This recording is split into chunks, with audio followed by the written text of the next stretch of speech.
I'm Steve Cordle, and this is my 2 cents worth.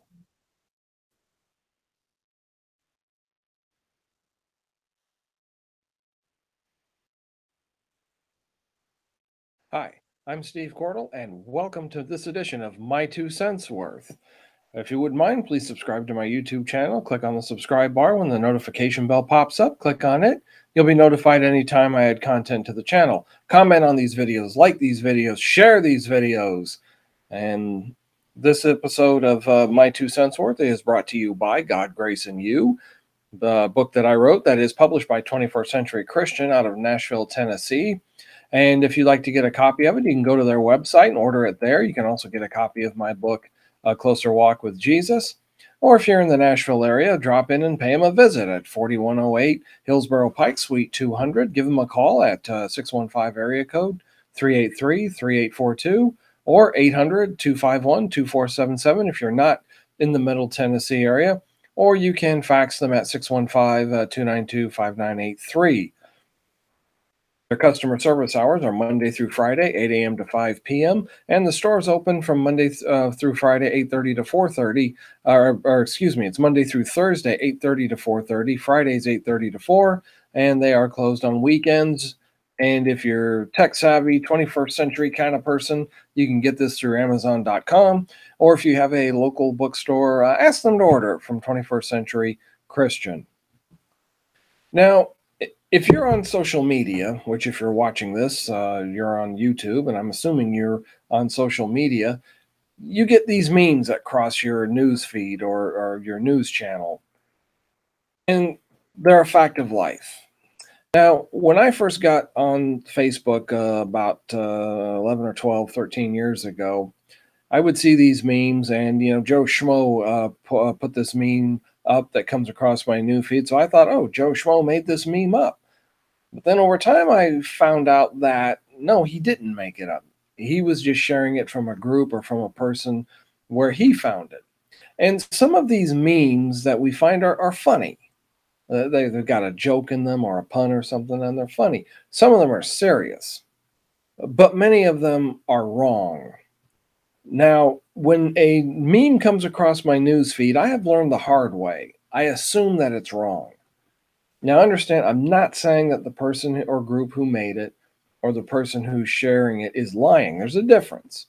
You can be genuinely just wrong. You can get a meme, think it's true, and then pass it along. And it's just wrong. But here's the thing.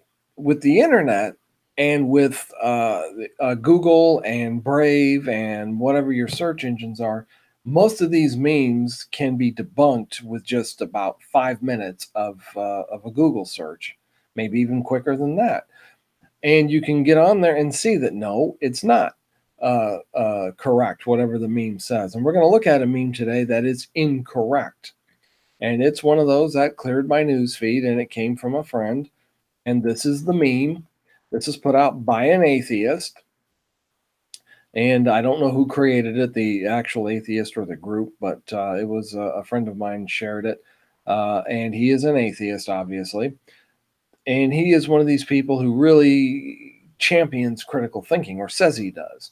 The problem is when these memes come across his newsfeed or he finds them, he doesn't fact check them, at least not as far as I can tell. And dealing with memes like this one really is kind of like that old whack-a-mole game. You deal with one, you debunk it, and then boom, here comes another one. It pops up. And you smack that one down, and then here comes another one. Now, many times when it comes to Bible verses, simply reading the context will show you whether or not the meme is correct, or whether or not the thought or the teaching ascribed to the particular passage is correct. Now, in biblical lingo, we call this hermeneutics. If you look up hermeneutics in the dictionary, it'll say something like it's the science of biblical interpretation, which, yes, that's true. However, you use principles of hermeneutics anytime you read anything. If you're reading an article in the local newspaper, you're going to use hermeneutics or hermeneutical principles. You're going to, for instance, look at it. Okay, here I'm reading this article. Who said this quote in here? Who wrote the article? When was it written? When was whatever is said in the article, when was it said? Where was it said? To whom was it said? And you've got all these questions that you're going to ask to figure out what the article actually means. The Bible is the same way. By usually reading just the context of the Bible, maybe even sometimes checking out some different translations, you can figure out what just about any passage is saying. Some are a little tricky. But these passages right here that we're going to be looking at here in this video are actually not that complicated. There's one that there's some question about, but most of these we know what they're meaning. So let's get on with it. Let's have a look at these passages. Let's break it down, and I've broken this down so we can look at each one at a time. Here's the first one. According to this meme, the Bible teaches the earth is flat, and there's two passages there that it supposedly support the idea that the earth is flat, and those are in Isaiah and in Matthew. Isaiah chapter 24, and these texts that I'm quoting are from the New King James Version. That's the version I preach and teach and study from. And Isaiah says, "Behold, the Lord makes the earth empty and makes it waste, distorts its surface, and scatters abroad its inhabitants." And then it lists Matthew 4. Matthew chapter 4, beginning in verse 8, again, the devil took him up on an exceedingly high mountain and showed him all the kingdoms of the world and their glory.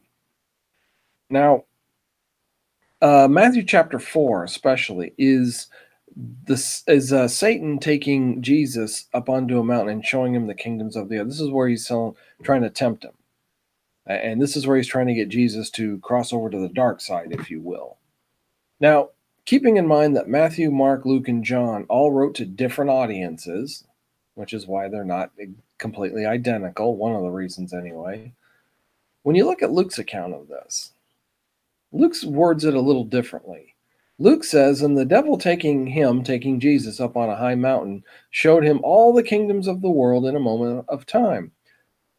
Notice, he showed Jesus all the kingdoms of the world in a moment of time. Apparently, this was some sort of a vision that Satan put out there in front of Jesus. Like, just picture this, like if it were, say, for instance, on a big, huge movie screen, something like that.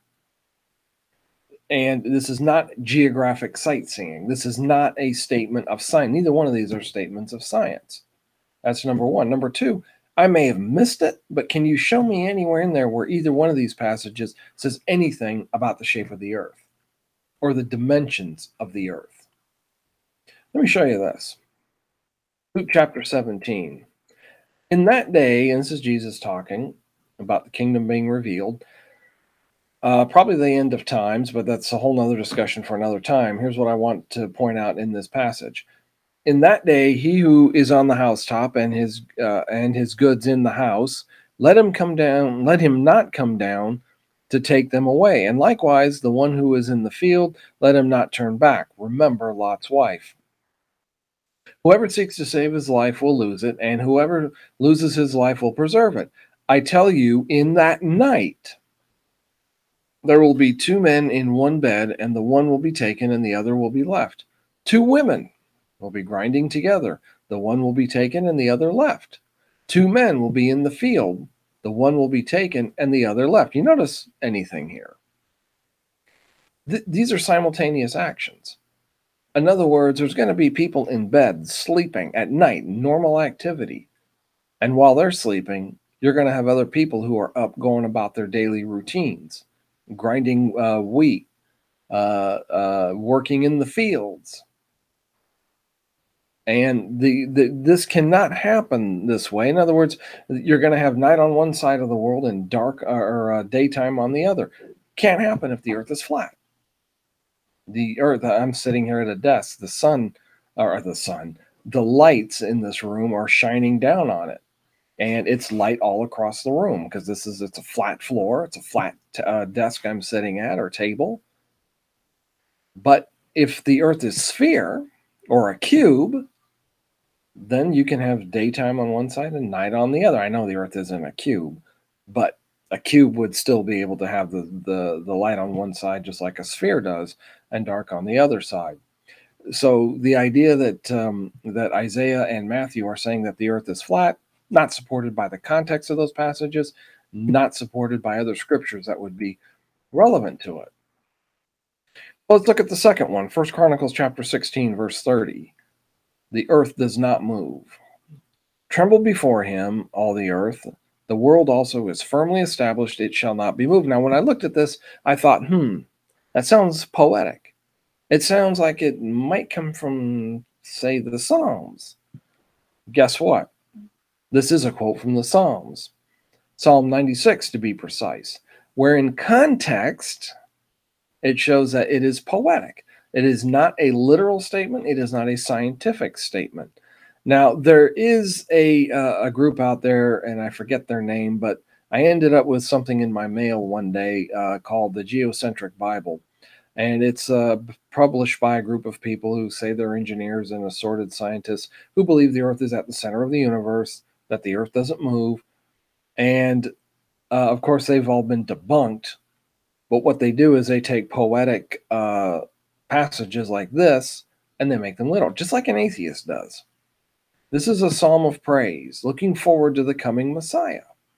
It is not a scientific statement.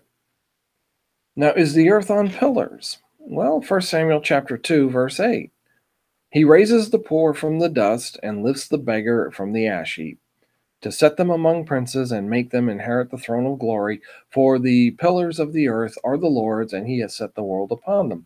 Now, again, as soon as I looked at this, I thought, this sounds poetic, and dug into it. And it's Hannah's prayer and thanks and praise that she's giving God after many years of infertility. She's had a son. And she had made a vow to God that if she was able to conceive and have a son, he would be dedicated to the Lord's work. And this is her fulfilling that vow. Now, here is a commentary from David Sumara, I think is how you pronounce it, from the first book of Samuel, in the New International Commentary on the Old Testament. Verse 16, 1 Samuel chapter 22. The foundations of the world, the phrase always appear, what's that say? In poetic texts, used idiomatically. However, the reference to the foundations or support pillars of the earth is meaningful here, for the Lord is the one who upholds the place where we live, as well as the moral order of the world. He protects the faithful while he destroys the wicked. And I added the emphasis to that. And then in James Smith, in the first and second Samuel commentary on the College Press NIV series, he says the issue is whether the verse affirms that God places the physical earth upon the foundations, or whether he places the inhabited earth upon its rulers. Some think that Hannah was using a traditional creation metaphor when she refers to the foundation of the earth. These foundations or pillars are the Lord's. They belong to him. Upon the foundation or pillars, he has set the world, the inhabited earth, and that's the inhabited earth. This poetical metaphor is derived from the construction of a building, and it does not imply any theory as to the actual shape of the earth. Thought is that if Yahweh or Jehovah can lift up the inhabited world and place it upon pillars, how much more easily can he raise up man, or raise up a man? Since he created the world and maintains it, God has the power and the right to intervene in its affairs and rearrange the fortunes of men according to his sovereign will. And others think that that it emphasizes here or rather the emphasis here is on the sovereignty of God. He has established the pillars as a social and moral order of society, and could even be referring to Earth's rulers. God's providence raises these men up to their places and dignity and influence, like David, Solomon, various other kings. God laid the government of the world on their shoulders. The emphasis is on the emphasis on the sovereignty of God in the placement of the world's rulers is in keeping with the immediate context. That the reference to physical creation, in either case, the expression is metaphorical. It is not a literal scientific statement. What about the sun going around the earth? Joshua chapter 10. Then Joshua spoke to the Lord in the day when the Lord delivered up the Amorites before the children of Israel, and he said said in the sight of Israel, sun, stand still over Gibeon, and moon in the valley of Aijalon. So the sun stood still and the moon stopped. till the people had revenge upon their enemies. Now, the charge about this passage is it teaches the sun goes around the earth. Well, does it? Once again, if it does, I can't find it. Now, let's think about it. Doesn't the sun, it's overcast right now here where I am, but doesn't the sun give the illusion that it moves across the sky? When I get up in the morning, it's going to rise up in the east. And then a few hours later, it's going to be in the southern sky. And eventually, it's going to be over here in the west and it's going to go down. It looks like the sun's going across the sky. But we know the sun is stationary, it doesn't move. We're rotating around it. And so our language reflects it, rising in the east, but with the sun rising in the east, setting in the west.